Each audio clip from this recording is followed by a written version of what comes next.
You ever have one of those days? You work hard, you're busy all day long, but when you finally lean back, you realize you've accomplished, well, basically nothing?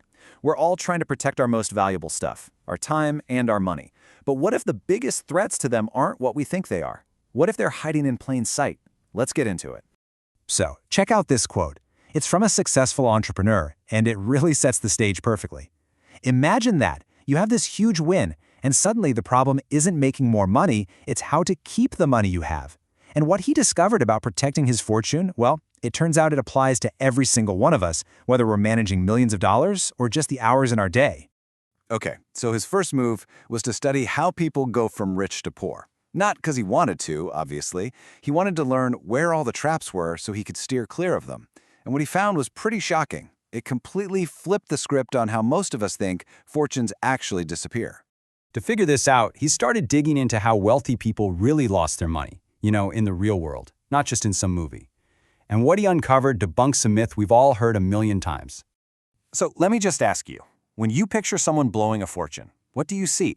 I bet it's something like yachts, wild parties, a garage full of sports cars, just out-of-control, lavish spending, right? That's the story Hollywood loves to tell. But it turns out, that's not the real danger at all. And here it is, the big reveal. The myth is that people spend their way into being broke. But the reality? It's way less exciting and a whole lot sneakier. Most fortunes are actually lost through bad investments. I mean, think about it. It's kind of hard to spend millions on watches and champagne without some serious alarm bells going off in your head. But losing millions on a bad business deal, that can happen in the blink of an eye, almost silently. Now, the psychology behind this is what's so fascinating. We're all kind of hardwired with this little internal alarm for when we're being too self-indulgent. Buying a super expensive car feels extravagant, but putting that same money into an investment, well, that feels responsible, serious even. It's the perfect disguise. It's how you shut that alarm right off. And this is exactly why it's so treacherous. You tell yourself, hey, I'm not spending this money, I'm just moving it from one account to another. I'm making a smart, adult decision. And of course, marketers know this. How many times have you heard someone try to sell you something expensive by calling it an investment? That language is no accident. It's specifically designed to quiet that little voice in your head that's trying to warn you. Okay, and this is where it all clicks. This is the real aha moment of this whole thing. Because this exact same psychological trap, this sneaky way of losing something valuable, it doesn't just apply to our money. It applies to our time. So you're probably thinking, what on earth does losing a fortune in the stock market have to do with my daily to-do list? It sounds like a massive leap, right? But the connection is actually incredibly direct, and once you see it, you can't unsee it. It's really this simple. The way we lose our time follows the exact same pattern as the way people lose their money.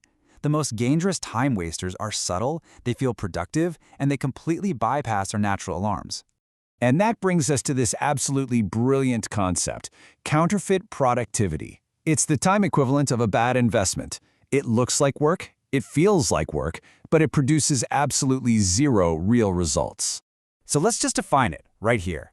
Counterfeit productivity is anything you do that feels like you're working, but in the end, it doesn't actually move the needle. You know what I'm talking about. It's spending an hour organizing your email inbox instead of replying to that one really important message. Or maybe it's researching a new productivity app instead of just doing the task.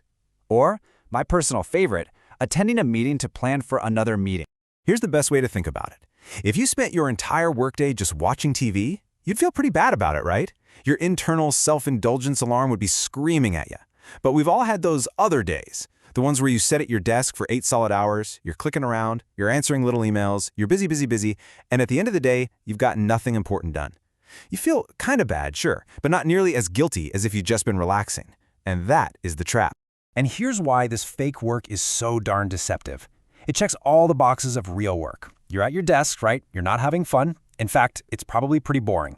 From the outside, it looks just like you're being a productive person. And because it isn't pleasurable, our brains don't flag it as an indulgence. The alarm stays silent while our most precious resource, our time, just drains away. So, what's the solution? The big takeaway here is that we have to develop new, more sophisticated alarms for ourselves. The old ones, the ones that just warn us about having too much fun or being lazy, they're just not good enough for the world we live in today. And look, when you put it all side by side like this, wow, it is just so clear. For both money and time, the obvious danger, spending too much or having too much fun, That's easy to spot. But the hidden danger, the bad investments and the fake work, that stuff slips right past our defenses because it feels responsible. It feels productive. It doesn't feel self-indulgent. This right here is the master trap of modern life. You know, our instincts were built for a much simpler world. For our ancestors, if you weren't relaxing or having fun, you were probably doing something useful for survival. That clear line just doesn't exist anymore. Simply avoiding pleasure is no longer a guarantee that you're doing something worthwhile. And this is the final kind of brutal twist. The most dangerous ways to waste your time and your money today don't just sneak past you. They actually disguise themselves as good habits, as virtuous behavior, like being hardworking or responsible. And the absolute worst part? You don't even get to have fun doing them. You lose your most valuable assets, and you don't even get a good time in return. So, I'll just leave you with this to chew on. Take an honest look at your day, at your own to-do list. What are you doing that feels like work, but isn't actually getting you anywhere? What is your counterfeit productivity? What's the bad investment of time that's hiding in plain sight in your own life?